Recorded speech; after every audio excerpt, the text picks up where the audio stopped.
Are we recording? That's the glory of editing. What the hell is this trying to say? Averaging 85 miles an hour. Yeah, that's the speed limit. I've met some truckers. They tell me, "Oh, I got 4 million miles." I'm like, "What?" Wanted to fight you. Yeah, I was like, "Nah, bro. I'm actually good. I'm working."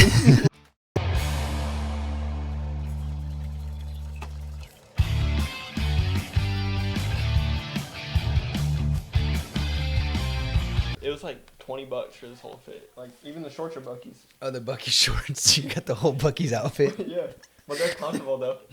They're comfortable as hell. It's for your beaver. Seriously. Oh, that's great. I didn't know they sold. I know they sell clothes. Mm-hmm. I've been there a million times. And actually, did you know all the locations have different things? What do you Like mean? so they'll clothes? have themes. Like there was one that had like a Friends section. You know the TV show Friends?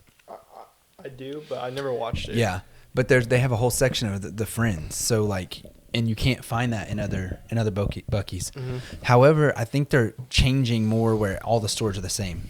But back in the day when we first started with them, I think they had 16 stores. I think when we first got the contract. Now they have like 40, don't they? 60, I think. 60? Yeah, Arizona, I think it's number 60. We just opened that one. Did you do Arizona? Yeah. So yeah, it was like 60. Oh yeah, you and Zach and.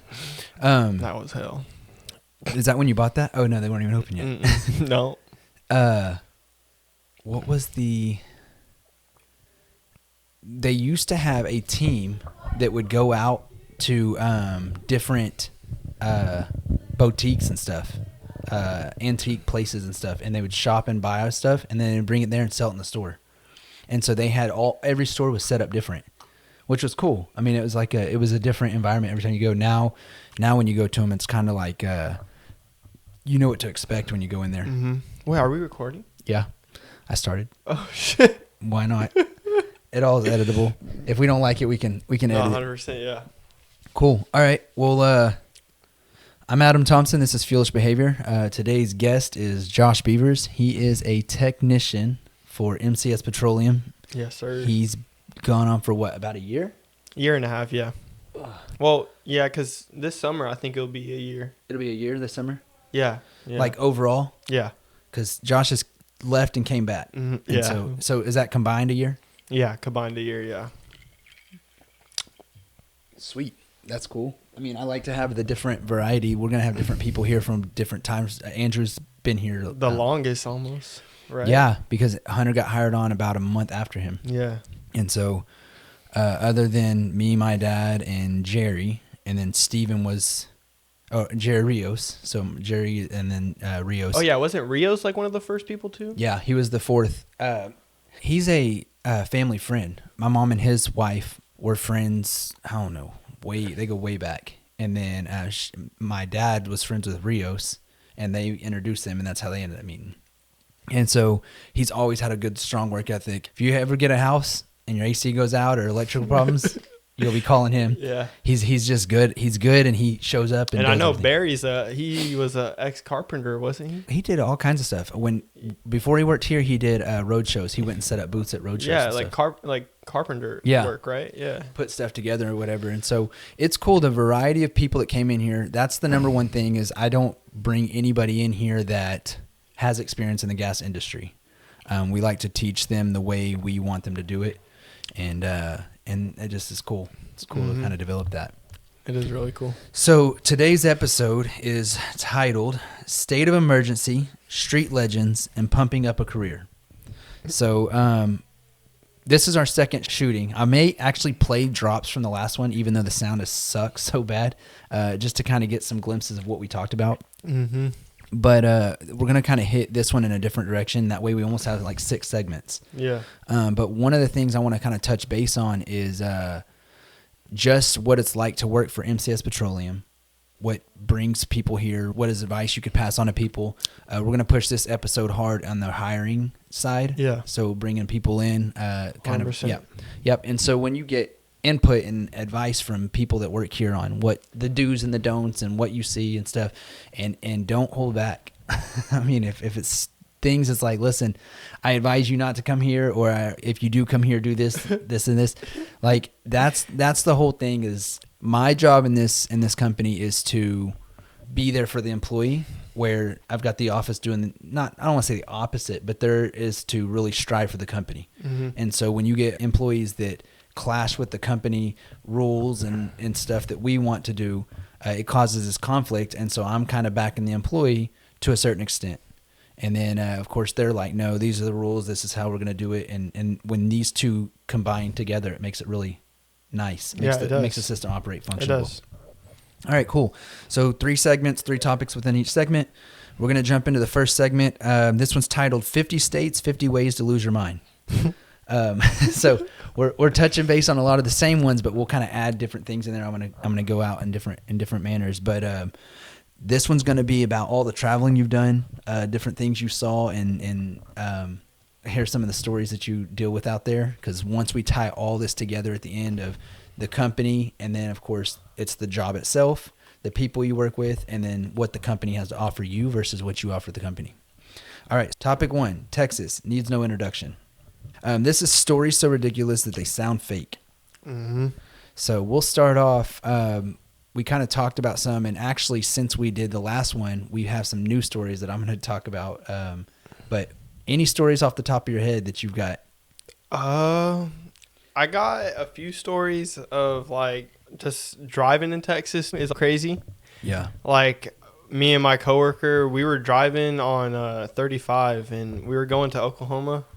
It was Jonas. And don't you remember that wreck we witnessed? Like the guy, he just drove, like I'm driving and we just see this car just go across the interstate and just wreck into the crash railing. You know what I'm talking about? Yeah. And it just, and then debris comes flying in our lane. I'm like, I got to get over.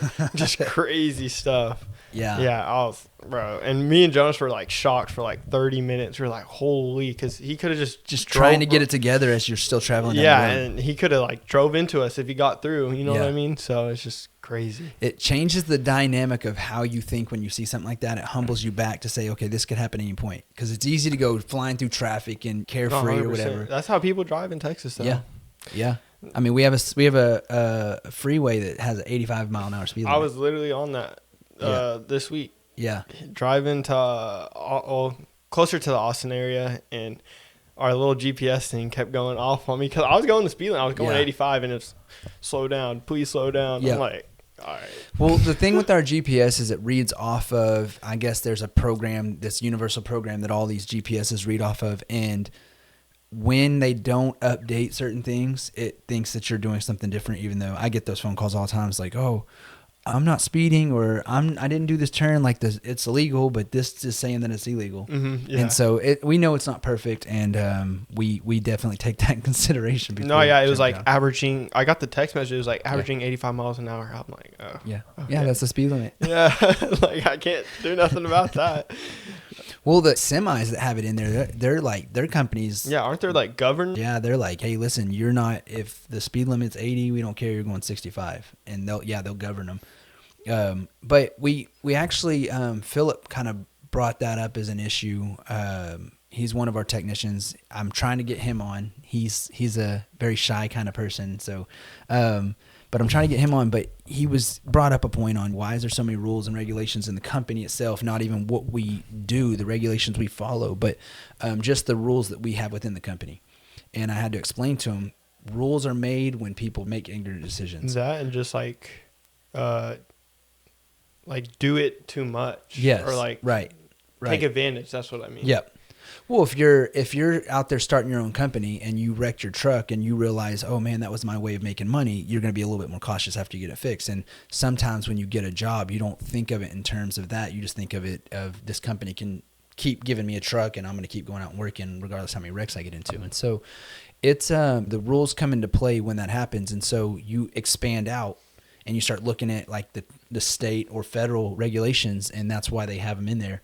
But yeah, TxDOT, they monitor things, and when you get into truckers and stuff, they are monitored so deep because there's so many trucking companies, people that just start up their own companies, large companies, and they're like, okay, if you're going to start bringing people in here, we got to make sure we monitor them different. 100%.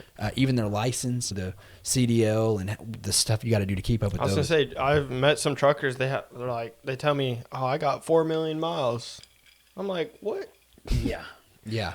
And journaling their hours of sleep and stuff, and having to keep track of all that. And I feel like I feel like we drive a lot, but they drive like.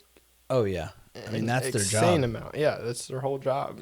And they're usually never home. Yeah, some of them are home every night though. Yeah. Well, because there's like truck drivers that pick up their truck and they do their load for the day. Andrew, actually, that's what he did before he came here. He just hauled sand. His job was to haul sand from Waco to Fort Worth 4 times a day. Once he did his 4 routes, he was done. So if there was traffic, he'd be driving longer. If there was smooth sailing, he would. And I think he could even control his hours. So if he got up at like 3 or 4 in the morning, nobody's on 35, and you got 2 or 3 loads done before traffic starts hitting. Yeah.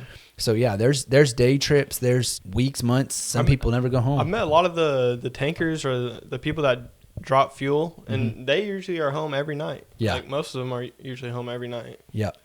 That was one of the smartest things, and I won't mention the customer, but they actually bought into a and there's a lot of gas station chains that do that, but they buy into their own distribution and they pay their guys hourly instead of for the load.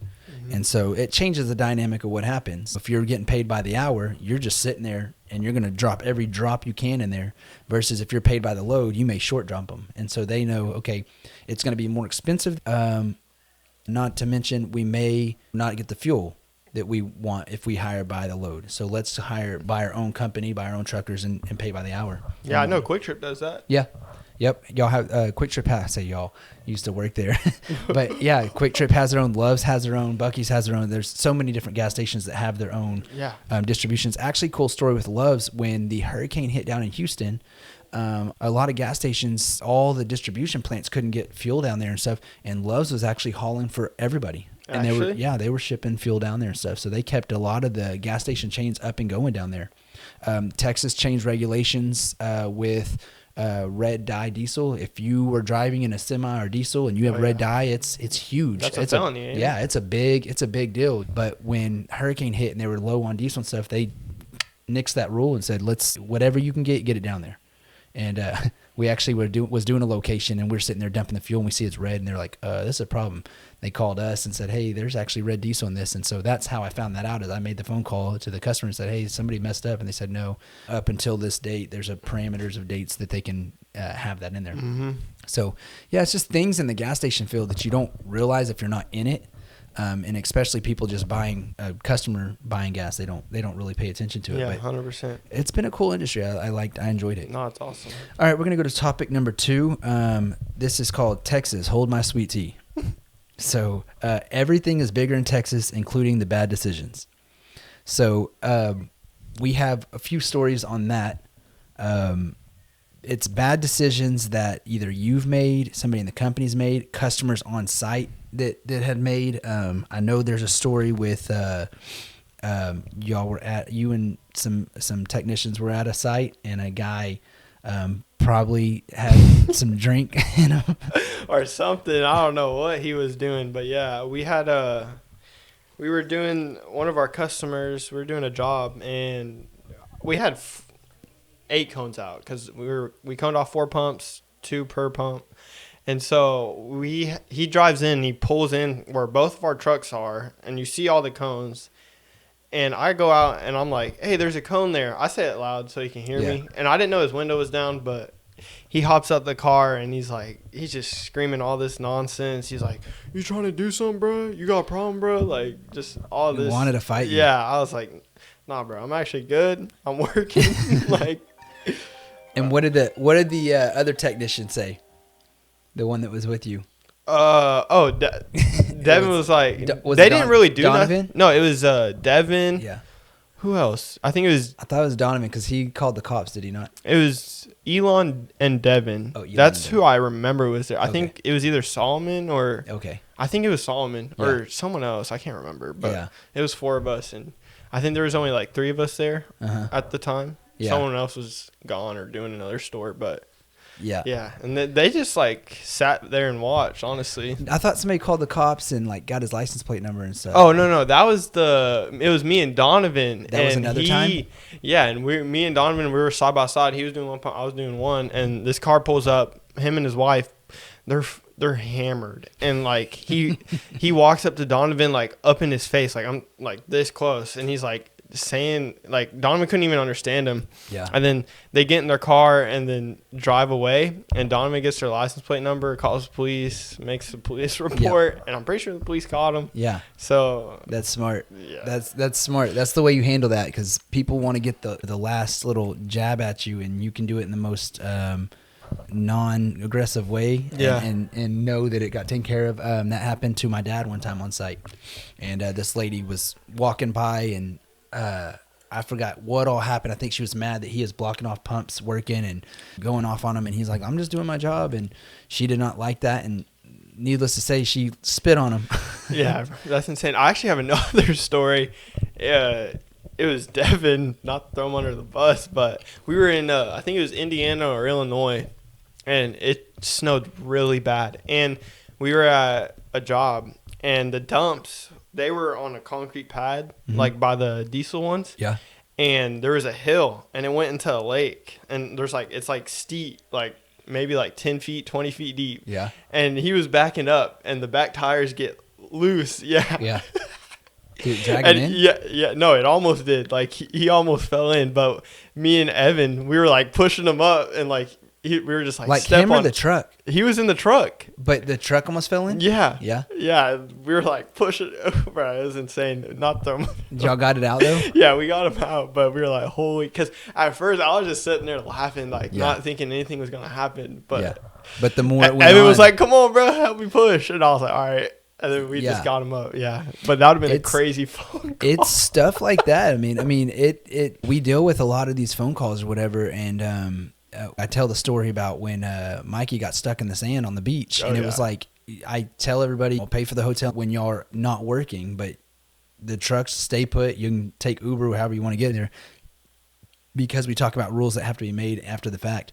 And they drove the truck to the beach and got stuck on the sand and couldn't get it out and stuff. And so, and destroyed cones. Yeah, it's just trying to wedge cones in there to use those as, I don't know, chains or something to get them out. No, that actually almost happened to me this trip. It was a Road Ranger, and they had gravel by the dumps, and I thought I could drive through it. Yeah. And my tire, so the truck pulls into, because it was like a parking spot. Is it where all the trucks dump? Yeah, it was where all the trucks dump, but there is parking like spots right there, and then a sidewalk. Kind of like to get into the store, you know what I'm saying? And I drive, and then the truck pulls in, and then he reverses. So I sit there and I hit my brakes in the gravel, and my tires get buried a little bit, and I like try and like gas a little bit, and it just starts burying me even more. And then thankfully this Mexican guy, he was in the dually, and he was like, "You need help?" And then he got his chain out and just pulled me out. Pulled you right out. I was like, "Yes, let's go." I was like, "Bro." Nothing better than when you feel like your day just got went downhill, and I was like, a quick fix. Yeah, it was bad. We one time I was dumping fuel, and actually I didn't get a chance to dump. I was pulling up, and this guy, we talk about truckers that get paid by the hour versus load. Guy clearly got paid by the hour, and he parked and he went in eating and stuff. And I said, "Hey man, how long are you gonna be?" And he's like, "I don't know." And I'm like, "You can't even give me a time?" And I said, "So can I dump fuel real quick?" And he goes, "No, I've already got it coned off. I'm ready." Which he didn't. He had it. I mean, he had it coned off and stuff, but he didn't have his hoses. They have to hook their big hoses up, and they latch down and stuff. It takes like 5 minutes to get set up. And so I'm like, okay, cool. And so he's walking around or whatever, and I go under his truck and I stretch my we had 2 hoses, and I think there was 2 trucks on there. So I had 4 hoses stretched under there, and I'm climbing under his truck, and he was pissed. He come out screaming and raging and stuff. And I did I was acting like I was in my own little world. Like I was just kept going. And he's just jawing just all over, and I'm just moving and stuff or whatever. And he goes, "I'm about to pull my truck out and run your hoses." My hoses, yeah, because I had them stretched. I was up under his truck and everything, because the dumps were on the other side, so I had to go under the truck. And he comes out, and he's mad and stuff, and he's like, "I'm about to drive off, whatever." And luckily for me, that his boss happened to be around and came over there and came up, because he heard it going on. The guy was screaming. I wasn't doing anything. I'm pretty sure that guy lost his job. The guy comes over there, and he's apologetic to me and stuff. And I was like, it takes me seconds to get rid of mine versus minutes to get rid of his. 10 minutes, 15 minutes. Yeah. And not to mention, but he ain't even got started yet. And so it was just kind of those things that I was trying to be polite, and he was being a jerk. And I'm like, okay. Yeah. Most of the time when like the tanker, it's like always right when I have to dump too. Yeah. and they'll always come and drop fuel. And I just asked them politely, I'm like, hey, can I dump this real quick? It'll take me like 5 minutes. Like I just like over exaggerate it a little bit, but it doesn't. I mean, I've got 80 gallons and you got 800 gallons. Yeah, like not even 80 gallons. Like it's like 60. I'm gonna be done. Yeah. So I'm like, and they usually say so that's odd that he was just on a rampage.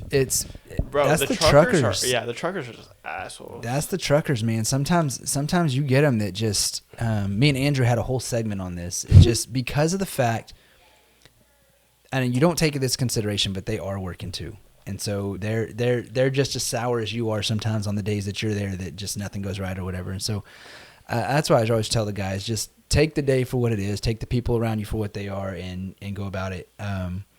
The lady that the lady that had a run in with Andrew called off the number off the side of the truck, calling in, your guy's a jerk and he's cussed me out and blah blah. And I found out what truck it was. I called him and I was like, hey, what's going on? He goes, man, I'm just having a bad day and I feel bad, but that lady approached me the wrong way and stuff. And I, instead of, brushing it off. And so I called the lady back and I said, hey, I just let that guy go. He's leaving. I'm apologizing. And her tone changed. I'm so sorry. I didn't mean to get him fired. And, I'm having a bad day. And I said, yeah, that's what I suspected. It's like when Mikey got caught on when he was driving.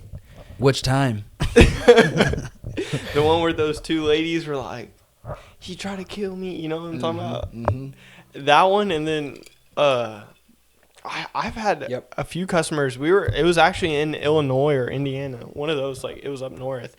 And Devin, I was working with Devin, and we were at one of our customers' store, and I was trying to open this pump, and I coned it off, and I put a cone right behind this like older guy's car, and he just started getting angry. He was like, "You're a pussy." Like, I'm like, what the? I'm like, you're a bitch, bro. Like, I don't know who you're talking to. I'm like, you don't have to get attitude with me for no reason. I literally said that to him. Right. He was like, I don't got no attitude with you, lottie lot. And like, they just don't. There's no cussing at me. I'm like, okay. For some reason, and I don't know why. I don't know if it's gas prices or what, but for some reason, gas stations can be like some of the most violent. They are. For whatever reason, I don't understand it. I don't get it. It's the weirdest. It's the weirdest dynamic. I have one more story. Me and Evan, we were again driving to Illinois. It was during that blizzard. Yeah. Like it was so much snow, and me and Evan were like, might as well just drive through it. Right. And it started getting so bad, and so we pull over, and we're like on the like shoulder. And like we were like kind of in the grass, and no one was on the highway, and we were like driving, and we were both just like sideways, and I was on the phone with him too at the same time. And he was like, "Bro, just step on." We were just like literally like sideways. The trucks were turning. Yeah, we were like tandem drifting, like almost, and we're like, he was just like, "Bro, just stay in it," and like we just straightened out, and we were good after that. It was crazy. It's so many different weather, the weather that you have to go through, and that's the cool thing or the crazy thing about Texas is you have all this in Texas. You have mountains, you have the beach, you have desert, you have hill country, you have all this stuff, and then you have weather. And I learned this not too long ago, but there's not a lot of places in the world that have tornadoes. Did you know that? Yeah.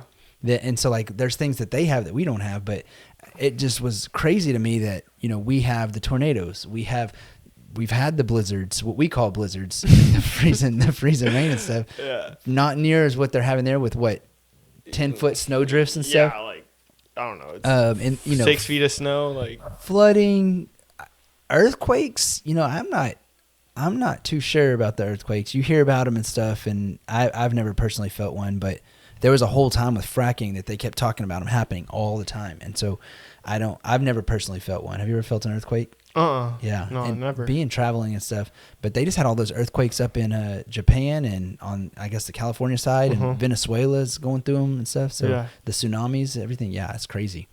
But yeah, Texas has almost everything. Texas is like the whole world in one. Oh, yeah. It's cool. And then Texas has two time zones.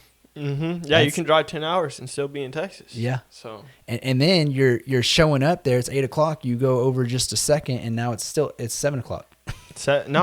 Is it? Oh yeah, it is 7. And then when you go to Arizona, it's 6. Yep. Yeah. It just keeps trickling time zones. All right, we're gonna go to third topic real quick. The state championship of poor choices. This is determined by what were they thinking kind of thing. And there's a particular story I want you to tell, but this is the guy dragging himself through the parking lot. Oh, yeah. Oh, And I think me and Solomon, my buddy, also my coworker, we were working and we were on our last pump. He was doing a standalone diesel, and I was just doing the regular products. And I was facing the other way. I was facing towards the Walmart, and he was facing toward the like highway in the street. And me and Solomon, we were making fun of this guy at first, and he was That's just so cold. Wait until you hear who this guy is. yeah. And so he was this homeless guy. You could obviously tell he was homeless, and we see him crawl. Like I think he had to be like disabled, like from the like chest Waist down. or waist down. I mean, and he was crawling. Like he literally crawled, Dragging his legs. Yeah, dragging his legs across the whole gas station parking lot. And then he goes in the store, and you see stuff like this. Like it's just wild. It's insane. And we're finishing up, and then we see him come out, and he's crawling out, and then wait, did he go in the store and buy something? He must have been either like begging or like, you know what I'm saying? Yeah. He did go buy something with probably the money he did have. Right. And he comes out, we see him crawling, and then next thing you know, like Solomon, I'm finishing up. I think I'm like moving around, hitting the switch or something. I was pumping fuel, and all I hear is, oh shit. And I turn, like in the corner of my eye, I see it, and this Tacoma just runs over his legs, like from like his waist? Yeah, from like the stomach down. And it was like this Tacoma, and then Solomon just seen him roll over, like full-fledged, like seeing it happen live action. And it was just like ambulance came, police came, fire department. He was okay? I don't know. I don't think so. That's crazy. And so, but go back to the things that happen at a gas station. Like, when have you ever seen a guy just dragging his body around? That was the first, but I mean, like, I've just seen weird stuff at gas stations that you don't. And it's like, where do they go after this? I just think, I don't know. It's it's like a portal around every gas station that once it crosses into that portal, this is when the weird. And happens. it depends on what area you're in, but.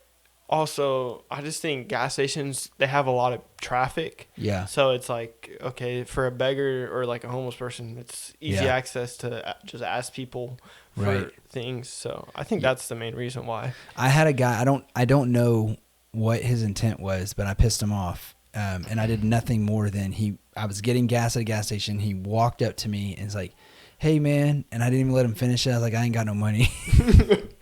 and he said, man, I know I'm not no beggar. I don't have to. And it was mad that I guess assumed that he was homeless and asking for money. Yeah. I still today wished I would have asked him what he wanted, because I was like, I don't know. What about that story you told me where you bought that homeless guy like a flight and all that? You remember? Yeah. That was in Arkansas. I showed up. Actually, I told it on Andrew's podcast, but I showed up. Yep, I showed up into Arkansas, and I was helping them. I was really there to help with some of the state stuff, but I was just going to help them in the meantime. And so I was on site with them, and this guy walked up. He's in this like trench coat, nice, like dressed like business, but you could kind of tell he was still somewhat homeless or whatever. Mm-hmm.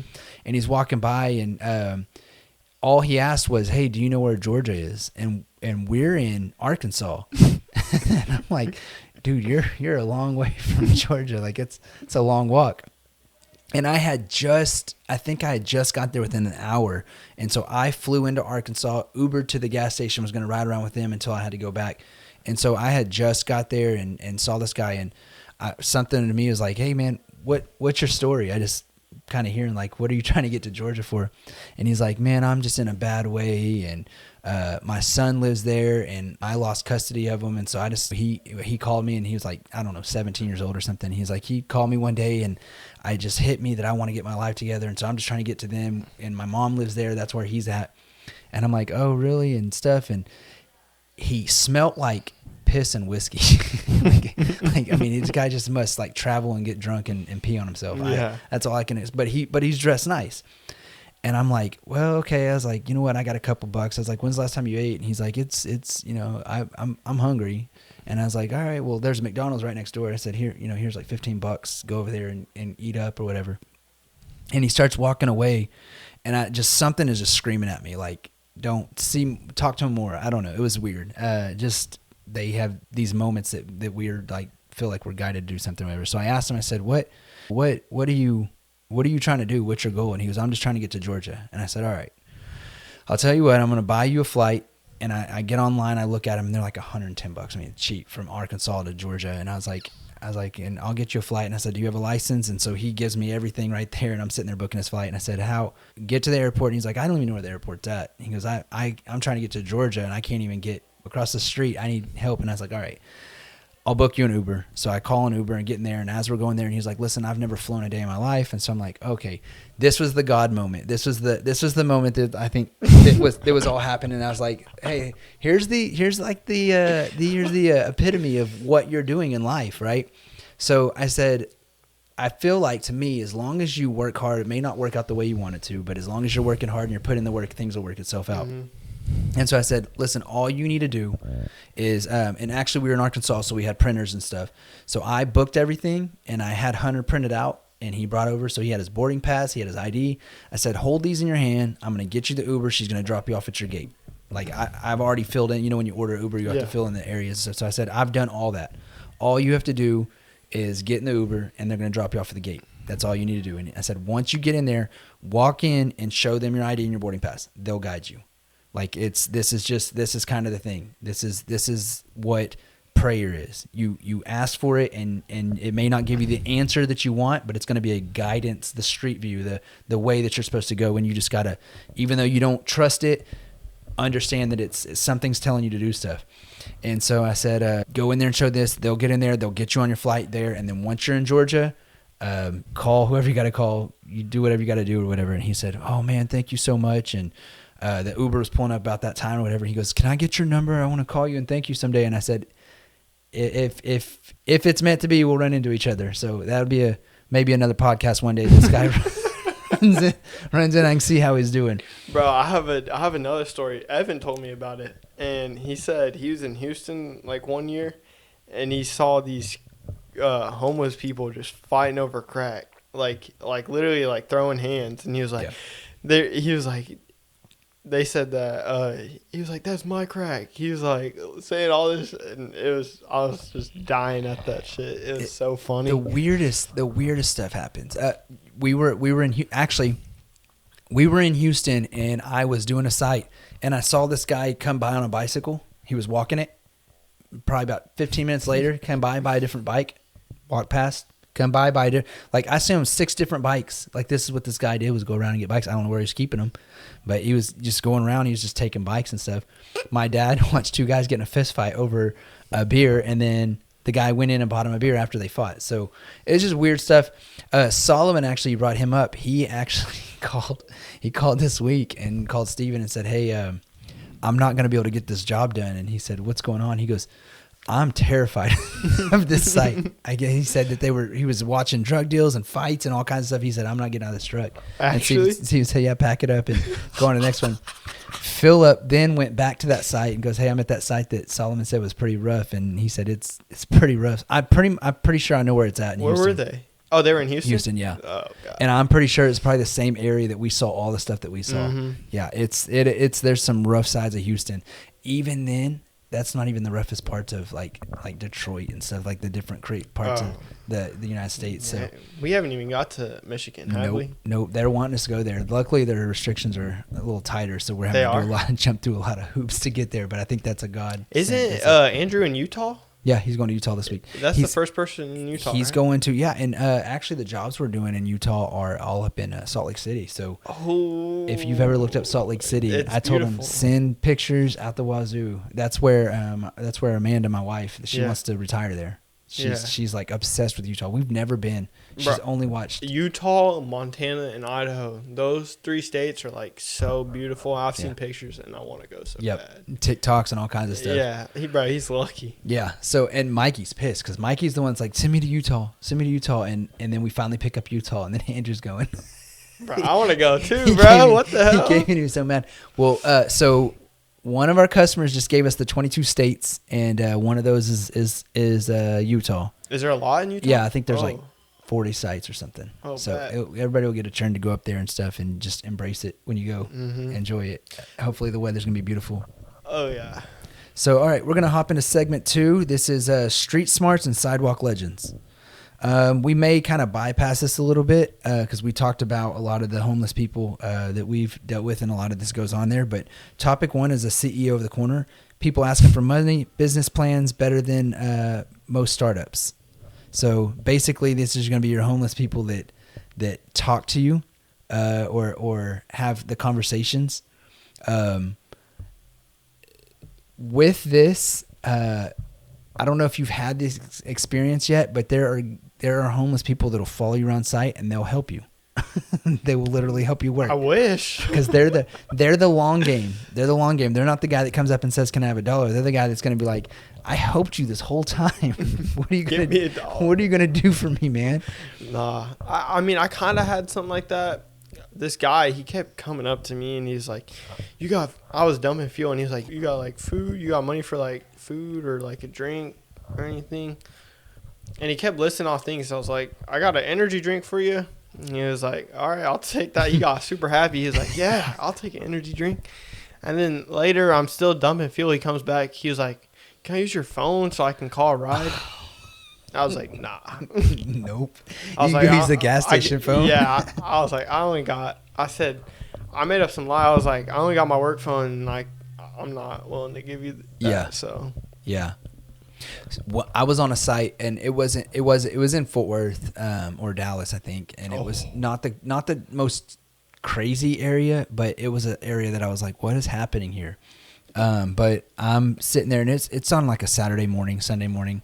I went out and just knocked out. This customer needed her stuff done and we didn't get to it on Friday, and I was like, I'll go take care of it. So I'm out there and I want to say it was Sunday morning, and I'm on the site and I'm going in there, and it was like a movie scene. Like, I mean, there's like 5 black dudes standing there and the girl sitting in the car, and she's like, "Come on, man, we got to get going, blah, blah, blah." And then there's like these 4 kids on a bicycle circling a mall and stuff. And this little kid couldn't have been 10 years old. Dawson's 12. And I look at him and even thinking of him asking or being out on a Sunday in this area like that I'm in. And he's like, whatever the guy's name is, "Man, you got any more of that weed?" And he's like, "Get out of here. You're only 10 years old." And he said, "That's not what you said last week." And I was like, Bro, that's God crazy. Dang, like, just, I don't know. I don't even know what and how that happens in these cities. Yeah. When I was training Jonas, and I was training Jonas, and we were at a site, and we saw a bolt hole in the sump. A what? A bullet hole. A bullet hole. I thought you said a butthole. Yeah, that's a gangster butthole right there. Is a bullet. Just straight in the pump's like door. Just, yeah. You could see it. Just, I was like, what? Yeah. So you'll see that. Definitely. You'll see bullet holes in dispensers. That was the busiest site I've ever seen. The diesel side was so big. Like when I was doing the high flows, there was literally a line. Like, I was building up traffic, and I was only coning off. Like, I was doing the one I was doing, and I was coning one off. Yeah. And there was like 7 or 8. Where was this at? Dallas. Oh, yeah. And it was like the line was like all the way in like the intersection. Is this a Fuel City? No, it was a Love's. A Love's? Yeah, and it was just was so busy. There's a Fuel City under the bridge in Dallas. Have you done that one yet? No. Yeah, so if you're ever in Dallas, it's kind of hard to see unless you know where it's at, and that one stays so busy. It's crazy. Like all the truckers know where it's at and stuff, and it just stays so busy. Mm-hmm. But it's that right there. Like, you block off one, and you would think that you dammed up the Niagara Falls. Yeah. I went to a pilot this week, like the ones that have like the shells in the front and then the pilot in the back. Yeah, the 19s. Yeah. Was it a 19? Yeah, it said 19 on it, but it was in Page, Texas, or something like that. Yeah. And I was out there, and it was like they just don't take care of their pumps. Like the ones like that are like that. I had like 3 pumps that were leaking. Yeah. Like one that was rolling, like, and there was like 6 high flow meters, and I was like, I could only, because they don't have to. The competition's not really around there. Yeah. So that's one thing. That was the one thing when I got small cities. The thing that drove me the craziest was that I knew that they were most likely going to be crap pumps. Yeah, they're not maintenance at all. Because they don't have the competition. So when you pull up, as a customer, you're like duct tape, bullets, holes, all kinds of stuff, whatever. Yeah, you just have to get gas there. But if you pull up and there's a gas station across the street that looks like a gold mine, you're gonna be like, this guy, go next door. So it's just that's the whole functionality, and whether these especially the mom and pop shops, if even if they don't know it, that's kind of what they're doing. So anytime we talk to them, we try to advise them, let's clean up your store a little bit, and you'll be able to compete with that. No, I tried to tell him, but he could barely speak. Yeah, they don't. I was like, okay, I'm not gonna entertain this. I'm gonna do what I can do. Yeah, we'll leave it at that. That was pretty much it. I was like, all right. This one's gonna be a quick topic. If you've seen any, this is cardboard sign Hall of Fames. So what's the funniest cardboard sign you saw? A guy holding up a guy, a girl. I actually just saw a TikTok of this, and it was this guy. It was this homeless guy, and he had like a foldable cardboard sign, and he would like unfold it. I forgot what it said, but it was like, don't, like, I don't know. It was just funny flip it through words like a book. Yeah, but it was like he would like fold it down, and then he would fold it up, and then he would like, it made like a sentence. It was funny as hell. So as he was like unfolding, it was making this sentence. Yeah. So you're like honed in like one of those LED signs that's flicking through, so you don't want to drive off not knowing what it said, because it's gonna just eat at you all day. But that's like, I haven't experienced any like cardboard signs. It's the honest ones. It's just the honest ones that's funny. It's like, I divorced my wife because I'm an alcoholic. Can you buy me more beer? No, I mean, I feel like the craziest thing I've seen, like, this girl is in like fully clothed, like she doesn't look homeless at all. And then I see her, like, I was just driving. I wasn't even working. I was just driving, and this lady, I see her whip out like an iPhone. I'm like, bro, no one's gonna give you money. Stop. It's even more so when they have an animal. Yeah, like, you're homeless and hungry and you have a dog. Like, I don't get that at all. Please feed me and my dog. Like, all right. There was one that said, I used to be a smoker, and that's only because I'm out of cigarettes. I was like, can I have a couple bucks? That's funny. Cool. All right. We're going to jump into the last topic here. Homeless or homie. The unexpected conversations and life lessons you never saw coming. Mine was the Arkansas one. I mean, that was just the life lesson of it all. But there was one day I was actually installing a gas pump, and I had my drill. I had all my tools around me, and I tried to keep everything tight. But when things start getting chaotic and the job's not going as smooth as you want it to be, the tools kind of start moving further away from you, and you're kicking them, and you're getting all intertwined with the gas pump and stuff. And as you're laying on your back and you're kicking and stuff, so my tools start getting scattered out. And I saw this guy in the corner of my eye. He was just kind of like, I don't know, Navy SEAling it. Like, he was just getting closer and closer, but from different directions. And he finally gets close enough to me, and I don't like when people are close to me. I just get real, like... Especially random people. Right, exactly. And so I'm like, I get into defense mode right there, and fight mode, really, fight or flight. And I'm like, all right, time to back up. Like, this is not, you're too close for my comfort. I don't like you there. And my tone, and I guess what I said, actually, he like hands up. I'm not trying to do anything. I was just trying to see what you're doing. And I said, well, you're a little too close to my drill. Like, tools come up missing all the time. I have a video of a guy, I don't know if you ever saw it, but we were working at a gas station, and we were running wire. So we were going from the POS out to the gas pump, and you have to saw cut through the concrete to get the wire down in there and stuff. And we had you saw our saw.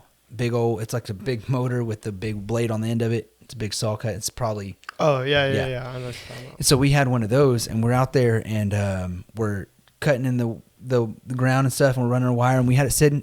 this thing couldn't have been from me to that light right there. 4 foot max. And we're sitting there talking to the store owner. We're standing. My shoulder is probably parallel to it.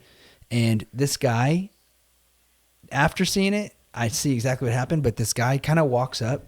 And none of us, there's 5 of us there, none of us noticed this guy. He just kept walking up. And it's not that we didn't notice him, we just didn't think anything of it. And all of a sudden, he grabs the saw, jumps in the car, and the car takes off. And the store owner is the only one that said, hey, that guy. And we saw him drive, like, take off, just real, skidding his tires and stuff. Guy just grabbed our saw and jumped off right in front of all of us. Like...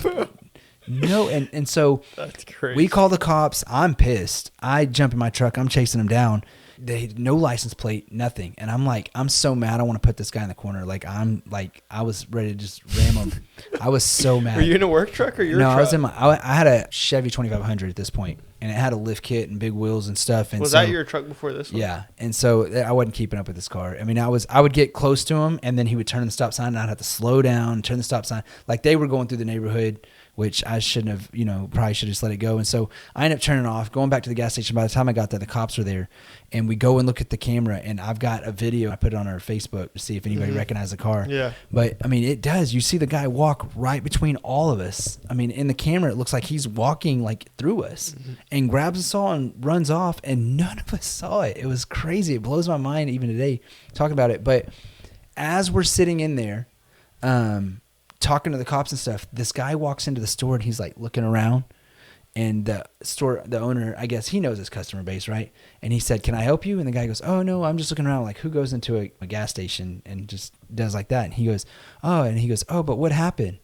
And we're like, "Oh, okay." And immediately the cop goes, "Hey, I know y'all." Like, so it was very well known, these people and stuff. So I think they end up getting caught. I had just kind of threw a little comment. I was like, "Yeah, that was a rented saw, and they have GPS on it and stuff." So that guy's gonna get caught anyways. And so the guy goes, "Oh, okay, well, y'all have." Wait, was it actually or no, y'all? I don't know. We rented it. I would assume they have some kind of tracking on it. Yeah. I don't know. Damn.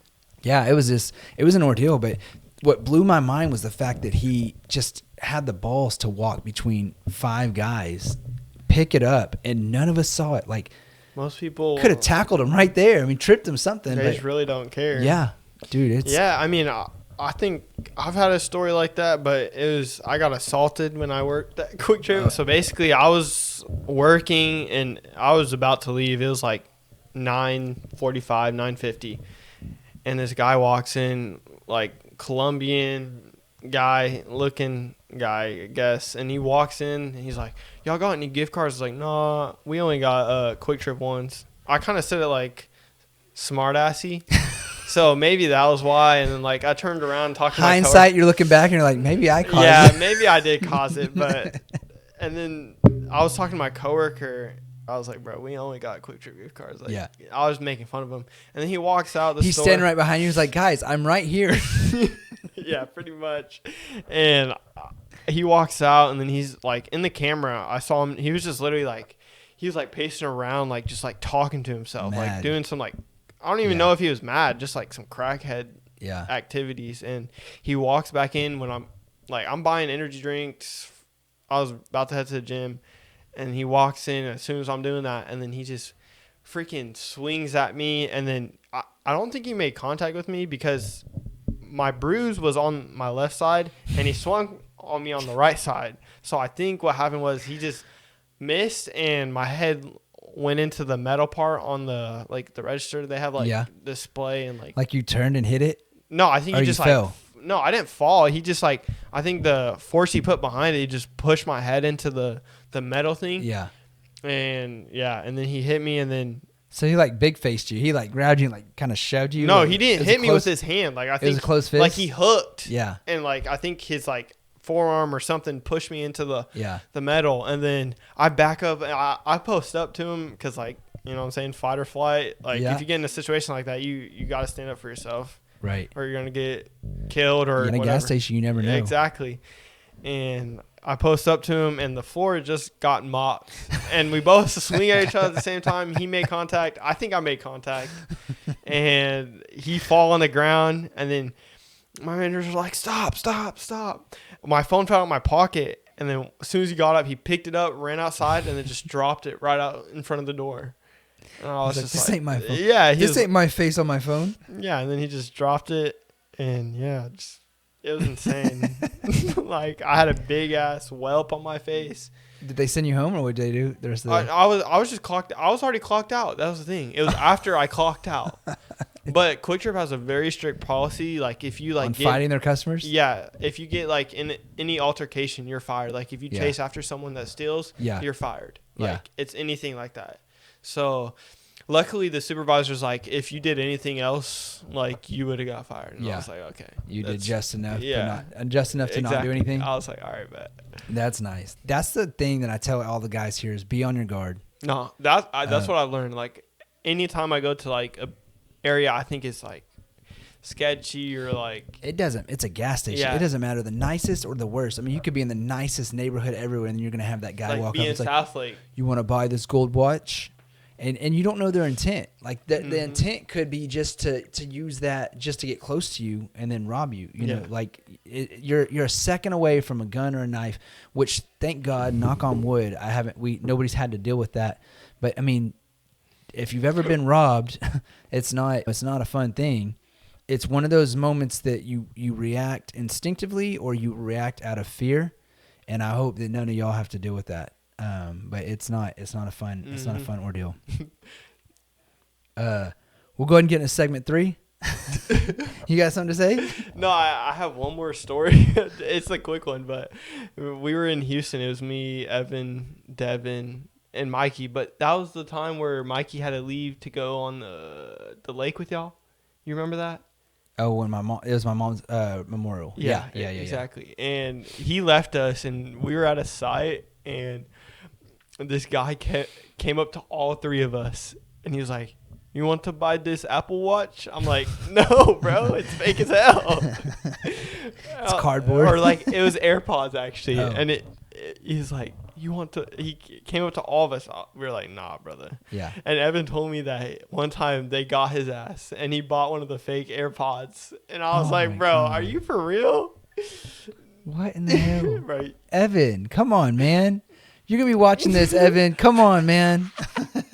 So there's a lot of stories with that, actually. I could go all day on that. But you can't Don't fall into that trap. Don't buy it. That's all I can say is don't buy it. The speakers, the radio, the DVD players, if there are even DVD players anymore, just don't buy it. If it's at a gas station, if you need it that bad, go to a store and buy it. I don't know what to tell you. Mm-hmm. That's the meme, the meme of the guy that bought the TV and he put it in his house, put it on the wall, just spent all day hanging it, turns it on, and it's the KFC menu. I've never seen that one. Oh, that's great. Yeah, so they stole KFC TV. The moral of that story. All right, anyways, segment number 3, pumping iron and gasoline. This is going to be why calibration became a career and why it isn't as boring as it sounds. So we've kind of touched base on the homeless part, the job itself. If nothing else, the environment keeps it interesting itself. 100%. The traveling, so there's the good and the bad of entertainment, but traveling the country, seeing the country, the mountains, the snow, the rain, the stuff that makes your heart pump. Yeah. When am I going to make it out of this situation, and the stuff that's breathtaking environments. And so there's many reasons on traveling. Then you get into the site, you deal with the homeless people, you see the funny stories, you see the sad stories, you see different things. And just when you can set back and embrace where you're at, you can enjoy this job. Mm-hmm. But we're going to get into topic number 1 is accidentally found my career. So how did you end up finding this job? Let's touch base on that. So I just started talking to my girlfriend, and I was talking to her about how much I hated just working at Quick Trip, like working like 2 to 10, just closing the kitchen, working with food, cleaning up after dirty ass people, all that. And I just told her how much I hated it. And then she brought to my attention that Natalie, his stepdaughter, that you own a company and you're looking for people to work. And that's how she touched base with me and Adam, and that was really it from linked there. it up. So we did interviews. So our interview process, we do our first initial interview. We send you out for a working interview. You get to go out on site with the technician, see what it's about. If you want to travel, you can. It's day to day. Go through there, and then if you decide to take the job, the way our program works is you start riding with somebody. When you get comfortable, you'll get in your own truck. You're still on site with somebody. When you get comfortable, we send you for your test. We do about a 4 to 8 hour class to get you prepared for the test. And then we start sending you out state to test. Your pay grade all determines on your licenses, right? Your on tiers. Yeah, where all your license. So it's a tier grade of where you're licensed and how that works.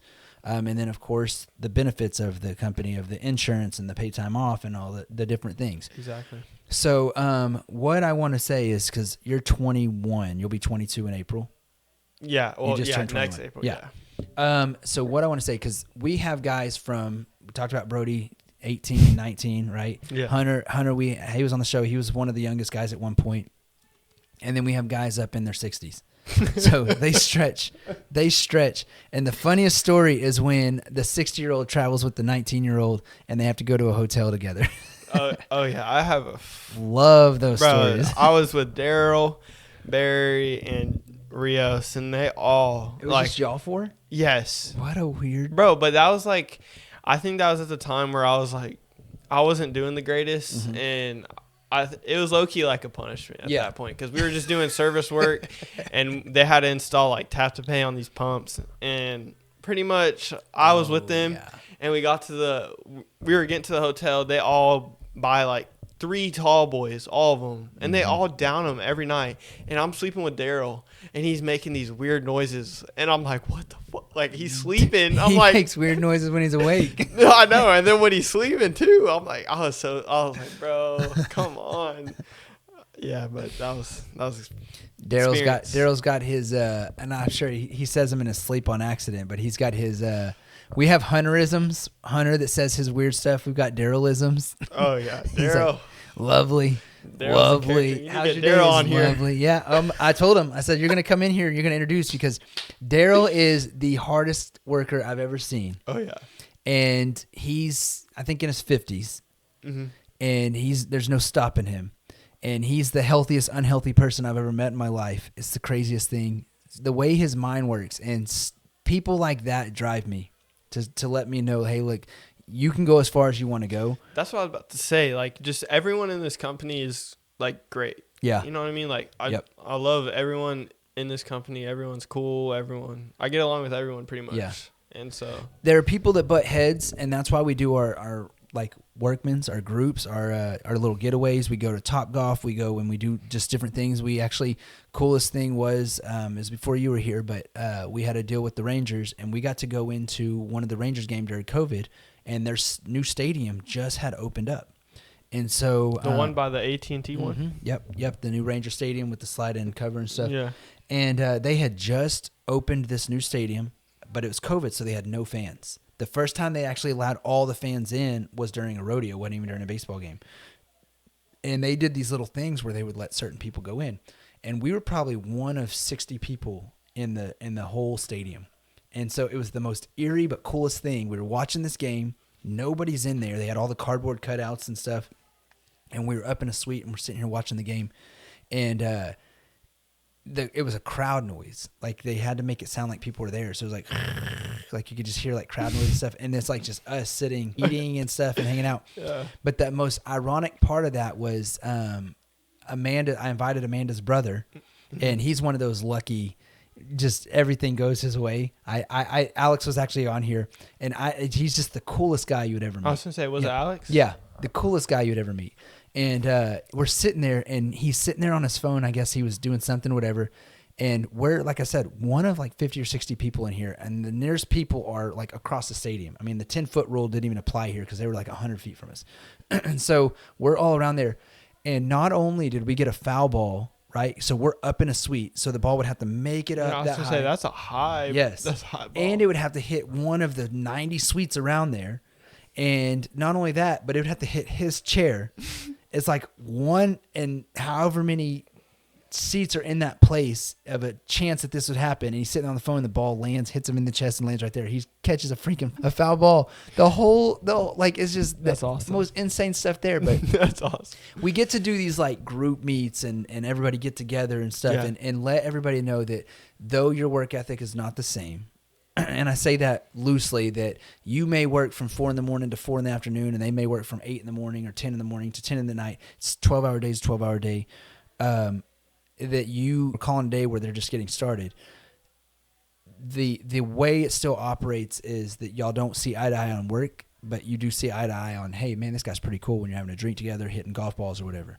So it's just pretty cool, and that's what I try to do is get everybody on the same page and let them all know they're there. It's like a family because we're a small company, so everyone gets along, so it's nice. 20, 25 guys. More expanded, though. Yeah. Oh, yeah. It's just growing like a growing like weeds, man. It's the craziest thing. It's fun to be a part of. Oh, That's what I tell everybody in the interviews is this is something to be a part of. It's very cool. Okay. Topic number 2, the $1 million miscalculation. Why a gas pump being off can become a huge problem. So what we do exactly is we are calibrating gas dispensers, and we're doing it with 5-gallon cans. So we want to make sure that when the screen says 5 gallons, it's 5 gallons. It's 5 gallons, and drop to drop. And I compare it to like a milk carton. You wouldn't go to a store and buy this milk jug that's a gallon and it's only half full, and you can clearly see that. With gas, you can't see it. You can't see what's going in your tank. You just or like a chip bag. Like you buy a big chip bag and it's half full. I would use the chip bag, but when you get it and it feels so full and it's just air and you can actually hear it gasp when you open it, it's like, yeah. and you reach in there and there's nothing but a chip. It's like the 1 chip challenge on every bag of Ruffles you buy. I was going to say, it's always the Ruffles or the Lay's that just scam you. Yeah. So I guess the topic that I want to discuss with you on this is, what's the worst you've seen at a gas pump? What's the worst off you've seen repeating? So like maybe one time it gives you 4 gallons and the next time it gives you 10 gallons. So I was at I don't know, it was like a mom and pop, I think, or it might have been like one of those like big corporate companies, but I can't remember. But I was in the middle of nowhere, and this diesel was at a 4.1. Okay. At 5 gallons. And I was like, so they're shorting for every time they sell you 5 gallons. Yeah, that's. You were only getting 4.1. But I thought that's more, ain't it? You're getting more fuel. It was 5 gallons in there, or you were at 0 and it's giving you 4.1. 4.1. Okay, so you're at 0 and it's 4.1. Yes. So if you would have pumped it to 5 gallons, yes. So then every time you pumped 5 gallons, you were getting like 6-7 gallons. Yeah. So you were getting 2, and I tell everybody, everybody asks me like, oh, how bad are they and stuff like that. Yeah, you get 10 gallons and you end up getting 12 gallons or something. It's somewhat significant, especially nowadays. It saves you $6, $8 or whatever. Because it's 2 gallons at $4 a piece or whatever. Yeah. But when you're talking for a gas station giving away fuel like that, and they're doing thousands of gallons, and you're doing 2, so you sell 1,000 at 2. They're losing money and gaining money at the same time. Yeah. So it's a hard thing, and so exactly, because every pump, like some could be giving you less, and some could be giving you more. So it's just. Well, and it all determines, and that's one thing that my program that I'm building is going to help distinguish, because it'll be able to tell them every pump has what they call it's a totalizer. It's an odometer, so it's like your car. When you pull your car up, you can tell somebody how many miles it has. These totalizers will tell how much fuel has ran through these meters, and so when we document that, and there's 4 pumps, it'll tell you premium on 4 and unleaded on 2. Those are the high use. And when you start getting into, I want to say marketing, but it's really the statistics. And when you start looking at the numbers, why do people use certain pumps? Is it because this is where you enter and it's that number 1 pump, or is it because all these are taken up, so people go over here and most people park here, so this one out here is forced to be the one used? Yeah, exactly. Because what I've realized is like people, when they pull in, they'll pull into the like closest one to the entrance. Yeah. Always. And then they park but go in. So they're not even getting gas. Yeah, so now it forces anybody else to come in to go to these outside ones or whatever. Or the middle ones. Yeah. I think the middle ones are the least amount of they get the least amount of usage. It's so different on every site. So the psychological portion of this, to make sense of what the numbers show, that's what I thoroughly enjoy, and that's why I build the programs that I build.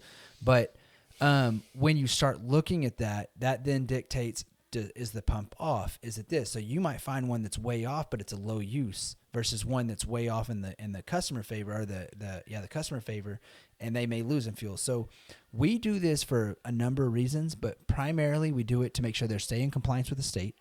We do it for the customer, the gas station owner, to make sure that they're not losing inventory or not gaining, like that they're honest, and which in turn then looks out for the end user, the one who's buying the gas. Yeah, exactly. So we hit so many different variations just by the one service that we offer. Oh, yeah. So, okay, cool. We'll go ahead and go into topic 3. This is Confessions of the Calibration Technician. I want to end this whole segment with this: the weirdest things found at a gas station, the toughest jobs, and the funniest customer interactions. I think the toughest jobs are definitely like any mom and pop shop, or like any like West Texas job, because all the pumps are just, they're severely covered in dust. Yeah. And your hands are like just black. Yep. And when they're leaking diesel on them, now it's sticky oil. Yeah. And then the dust sticks to that. Exactly. It's, I can't stand it. Yep. And I can't stand the smell of diesel anymore. Like, it's starting to irritate me. Yeah. But when you have it part of your blood, yeah, I think you'll go into that. There was a site that I was doing, and actually Rios, and this will define, if there's anything you need to know about Rios, this will define him to anybody that wants to know about him. But I'm up on this tank, and I have a hose running up there. We have a transfer pump, so sometimes the tanks are above ground when you see at marinas and different things.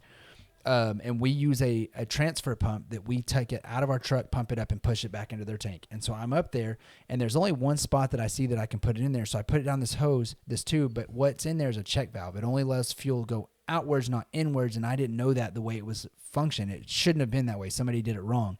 But I have the hose in there, and so I told Rios, all right, when you turn it on, just kind of watch and see what's going on.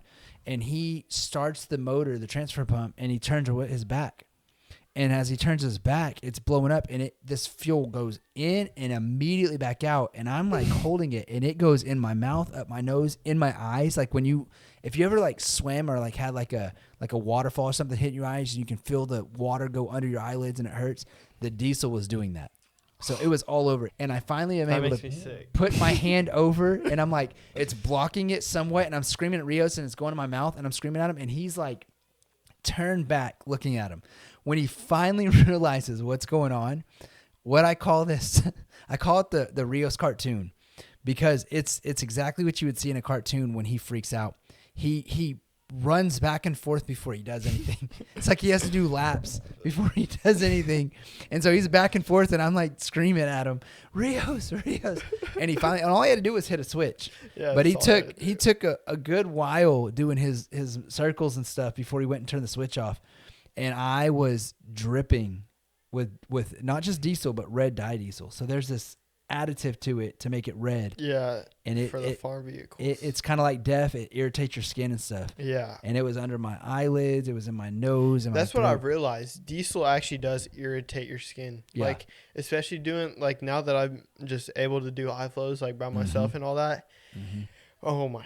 That, like, it was just like a drop, just slight little burn. But one time, me and Daryl, we were installing a meter at this, like, one of those, like, those gas boy, like, where truckers come and they fill up. And I have a bucket full of red diesel, and I have to carry it like this, like 2 hands, to the dump. And I just spill it all over my legs. I'm like, oh my! And I smell like straight diesel, and it's just it's not fun.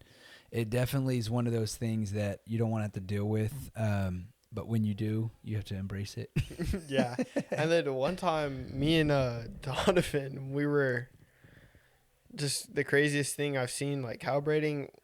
I think this like takes a cake, like a full sump, just full of diesel. Mm-hmm. And Don was like, do I calibrate this? I'm like, no, you don't, buddy. Like, it got full somehow. Yeah. It's just it was dripping in there, right? Y'all saw it dripping? Yeah, it was leaking out the filter just like a lot. And then I go in there. I'm like, okay, it's leaking from the filter. So I tighten it up. It doesn't leak anymore. He's able to calibrate it. Yeah. And I tell this store, I get the manager. I'm like, yo, you got to turn this pump off. Yeah. No one can pump fuel from this. Yeah, I'll bag it off. And, all that. Yep. Cone it off too. Yep. They get the little like cat litter, whatever it is. Yeah. The oil pickup things. Yep. They put it absorbing. Yeah, it was literally leaking out in the parking lot. And I was like, no. Yep. It was by the border. It was down in Brownsville or something. Yeah, it was that trip. Yeah. Yeah, I've seen, heard, been part of many different things, and fuel spills are nothing to mess with. They're dangerous. We just haven't had to deal with the danger, luckily. But it's a nuisance having to deal with it. I feel like I know Evan and Mikey, they spilled a lot of fuel where they had to call the environmental people to come clean it up, haven't they? I don't know of any particular incidents that we've been involved in, but I've seen one time there was this vacuum truck. So we were doing a startup, and the delivery company delivered fuel with water in it. There was a huge mistake. So before the store opened, they came out to vacuum that water up out of the tank, and then was going to deliver another one. They actually, what they call polishing it, they get rid of the water and they clean the fuel up before they put it back in the tank. And as they're out there, this company was out there working on it. They're changing filters, and he took the filter off, and it just blew gas out. And it's so fast that this sump is 50, 100 gallons, and it fills up, and it's overflowing, kind of like what you're talking about. And he's crab walking. By the time the filter fell out of his hand and he could get up and start crab walking, it had already overflowed, started to run on him. And he like rolled off, like it was like a barrel roll, just out of the way of this fuel flowing down, hits the curb and goes off in the storm drain. And luckily that truck was there and saw it, and he goes over there and he starts vacuuming this fuel flowing out of there as they're hitting the E-stop. But it was all within seconds. I mean, probably within 10 seconds that all this happened. And that was enough to get the fire marshal out there, investigate, see what went down the storm drain and everything. But yeah, I mean, I don't know of anything that we've been a part of that had to go down there. I mean, we've had fuel spills.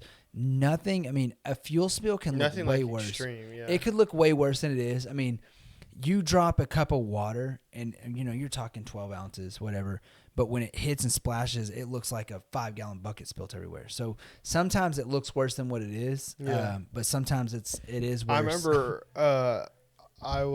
when I was working at Quick Trip, and I worked at a truck stop, one of the truck stop Quick Trips. Mm-hmm. And I remember one time the fire marshal, like the environmental, like people were cleaning it up. Yeah. And this semi truck driver, he filled up I think he was filling up, or like he just spilled diesel, like maybe like 100 gallons of diesel. Yeah. Just all over the parking lot, like just everywhere. And like, it was just like a big mess. And they were out there cleaning it for hours. Yep. Steven actually left here originally and then came back. And where he was working, that he watched a guy, literally, they walked up and fired him on the spot because he actually ended up dumping diesel and gas, or gas and diesel, and you can destroy cars getting fuel right then. They start the car and it just, and so it was a big deal. I mean, diesel and gas, or gas and diesel? So there's a percent rule, and every state has a little bit different, but there's an amount of other than fluid. So basically, if you have gas and there's water in there, gas and there's oil, gas and there's diesel, there's a percentage of, if you have 100 gallons or 1,000 gallons, if you have like 1%, then you can have 1% of 1,000, you know, you can have 100 gallons, I think is what that is, right? Or is that 10 gallons? 1,000. Is it 10? 10. And same thing with the 100 gallons, you can have 1% of water, diesel, whatever. And so as long as you're within that tolerance, it's not a big deal. But if you're dumping 300, 400, 500 gallons in a 1,000-gallon tank, you're half full. And that amount getting into a car, that's where it will cause the problem. No bueno. Yep. And so there's a lot of things to it. And that's why they have the variations, especially going to Louisiana. They're stipulations with the hurricanes and stuff, water gets in the tank stuff. They kind of have their regulations on how they handle that. But all in all, it's ironic to me that when these fuel spills happen, everybody kind of treats it very nonchalant, and we forget sometimes how dangerous it is working with the gas. I mean, it's just, you're one guy, one spark, one anything of being the major disaster. And you don't hear about it often, but it could happen very quickly and very easily. So I try to stress to everybody, safety is key. Make sure that we're doing our job and we're being, you know, diligent about our job. Being very, we had a guy this week, didn't do something very simple, and it turned out to be a pretty big ordeal. So it's like we have to make sure we're following procedures and protocol. But other than that, any other kind of tough jobs you've done, weird situations, customer interactions, funny customer interactions? Like, what do you mean customer? So one time, Kenneth was on site training Andrew. Actually, is how new everybody was, but this guy was mad at Kenneth, And he told Andrew, you go tell Kenneth, I'm going to take him in the back and treat him like a donkey. And, Bro. Yeah. And Andrew's like, no, thanks. You can go tell him. And he went and told Kenneth, hey, I think we probably should get out of here. And they ended up packing it up and leaving. But just some of the things that happen in the not that I really know of. I've never had like something that extreme, but Yeah. I've definitely, like earlier I told the story of that guy cussing me out. Well, that's happened twice, but yeah. They just don't play around. Yeah, other than that, nothing. The customer, too the homeless man, the random guy. When we were moving Natalie back from Lubbock, and I told this on another podcast, but this guy was screaming at nothing. Like I went into the bathroom and I came out just tweaking out. Yes, he was like up against the wall, and he would like turn the corner and start screaming, "I told you don't mess with me," and blah blah. And I'm walking out the door and I thought he was talking to me, and I was like, what did I do? And like looking at him and stuff, and I kept walking, and he's still yelling at the same direction. I was like, okay, he's not talking to me. But that was the weird people talking and dancing and sleeping and passing out and all kinds of funky stuff. Yeah, I don't know. Yeah. So leave it. Put you an application in at mcspetroleum.com/career, Do and it. We'll get you in for an interview. Check it out. See what we offer for you. Yes, sir. All right. You got anything else? No. Okay. Well, I'm gonna do this real quick. I started a new thing. It's called Fuelish or Genius. It's quick fire rapid questions. We'll just run through these real quick. I think there's 1, 2, 3, 4, 5. So 5 of them. Let's see. Give me your best answer. We'll keep them short, and then we'll move on. We'll close it out. All righty. The first one, living in your car to save money. What's your thoughts about that? Nope.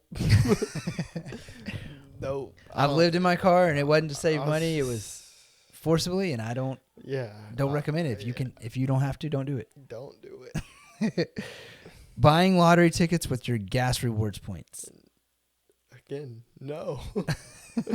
Why would you do that? So just buy gas with it's it. Gambling, man. It depends on what you got. Yeah, if you're a gambling man, go ahead. What is the saying? Don't use it if you need it. So if you don't need it, by all means, do what you want with it. But if you need it, be smart with it. Yeah. All right. Exactly. Driving 20 miles to save 2 cents per gallon. No. Depends on what you're driving. Yeah, if you're in a Hummer and you're getting 2 miles a gallon. That makes no sense still. Just get the gas, because you're wasting gas. Plan ahead. Before you get to empty and you're forced to use a gas station, start looking for a gas station at a half or a quarter tank and go ahead and top it off. Exactly. There's your trick right there. That's usually what I do, but yeah. Instead of running on fumes. That, and why would you drive the distance if you're going to try and spend less money? You're going to spend the amount that you were going to spend filling up anyway. Yep. So right, because then you're most likely not driving in the direction you're supposed to be driving, so you get the backtrack anyways. Exactly. All right. Eating gas station sushi. I've never seen a gas station with sushi. Really? Okay. All right. Let's replace the word sushi and burritos is a big one. The deep fried burritos. Those are good though. Really? I see a bunch of people eat. What's the worst? I'm gonna tell my story, but what's the worst you've seen at a gas station? I guess I've seen hard boiled eggs. Those are disgusting. You never ate one? No, I have. They're disgusting. You're brave enough to try it? Yeah, that's disgusting. I was gonna say, I know there's what is it? There's tuna salad or something. Mm-hmm. I would never try that. All right, so there's a story. Somebody bought a hot dog at a gas station, and they opened their mustard packet to come out, and it was so old it was like powder. Ugh. Yeah, so enjoy that. Take that one. No, I used to clean the chili cheese machines at Quick Trip, and at the bottom it would just be hardened chili. Yeah, it's disgusting. Like the finger in the chili at Wendy's. Did you ever hear that story? Somebody had cut their finger off, and there was a finger in the chili at Wendy's. It was a huge ordeal at the time it happened. All right, last thing. What do you think about podcasting? You like it? I like it. I enjoy it. It's just I feel like it's just us having talking. A conversation. Yeah, it's literally just talking, and we post it and see how it goes. Yeah. All right. So then the last one is quitting your job to become a professional influencer. See, that's the thing. Could you do this daily? That's doing podcasts is, I feel like, different than doing social media. Yeah. Being an influencer is completely different than. Yeah. I mean, you can become an influencer from podcasting, but being an influencer is like posting on like TikTok, Instagram, Snapchat, like Facebook, and Not just for like me. making videos of yourself, your day-to-day life. I guess that's what my wife thought I was going to do when I said I'm going to do a podcast. Yeah, see, it's completely and different. then I'm like, no, I'm going to do one about gas stations, you know, for my company. It's marketing for it and stuff. And she's like, well, why don't you do something different? I'm like, first of all, you didn't want me to do it at all. Yeah, or like Twitch streaming. Like, if you're willing to... What is Twitch? Twitch is a streaming platform. So it's like live. It's like live TV. Okay. And they sit there and they'll like stream games, or they'll stream like...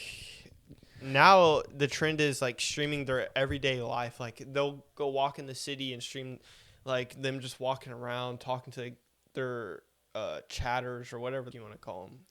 Oh, shit. So, funny story. Actually, I had this yawn coming. I didn't want to come out. So, and here we are. It's 11 o'clock. My daughter's had dance all week. And actually, it's midnight. But my daughter had dance all week, and we've been going 8 o'clock in the morning. This is the first one. She's been nationals, and so we've been 5 days in a row. It's just her dance, and then she wins, and she's been doing great. It's so good. So awesome. Cool. Yeah, and this is her first year to, like, do this many dances and do a solo and stuff. So anyways, the yawn caught up to me. Anyways, we actually, when you talk about that, there was we were getting ready to go to Disney. We were going to take, actually the one I was just talking about, we were going to take her to Disney. She's 7. She's never been, at an age that she knew to go. And now she's at the age where she's tall enough to ride the rides.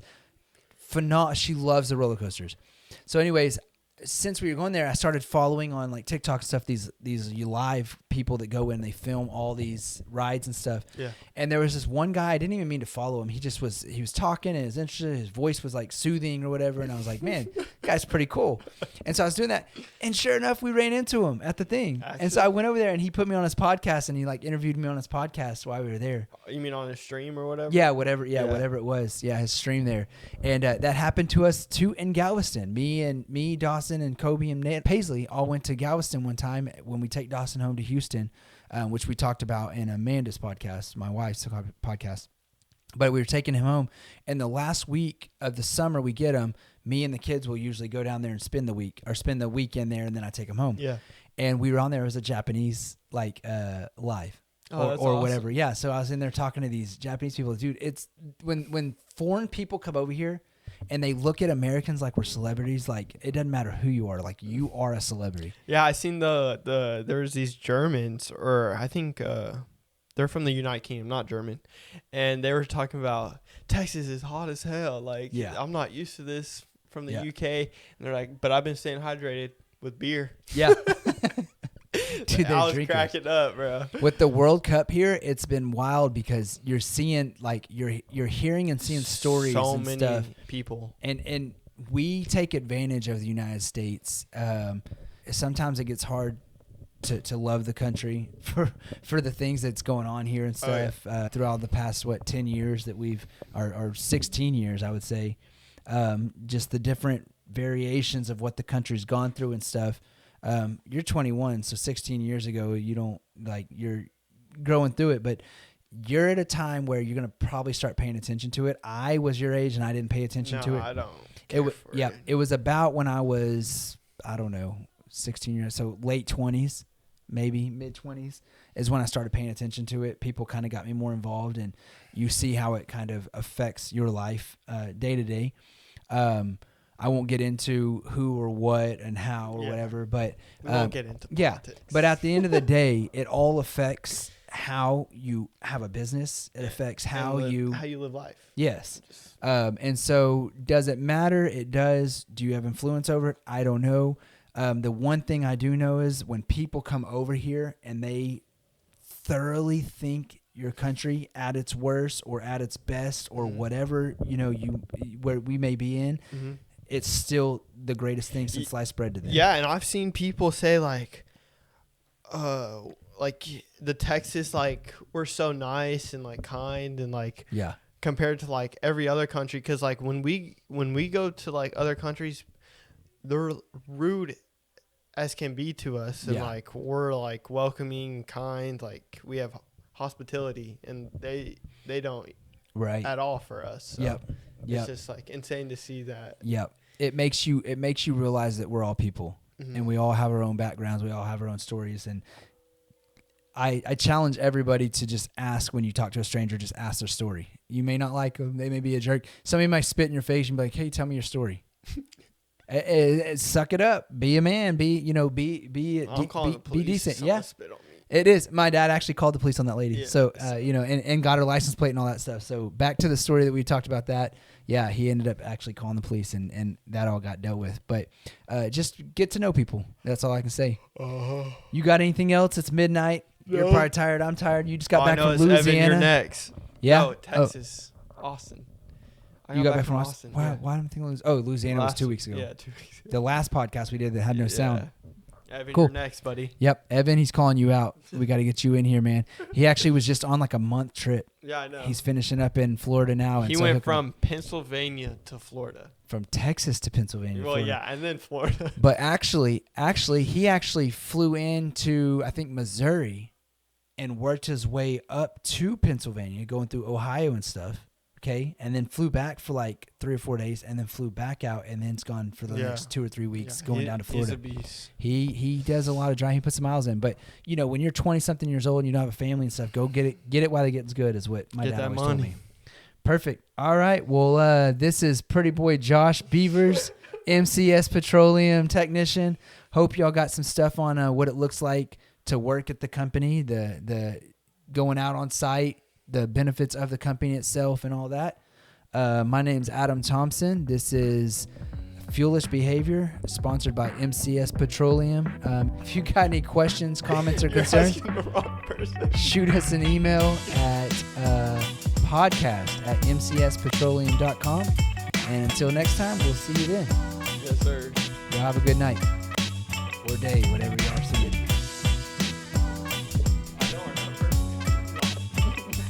On the truck, you should know the number.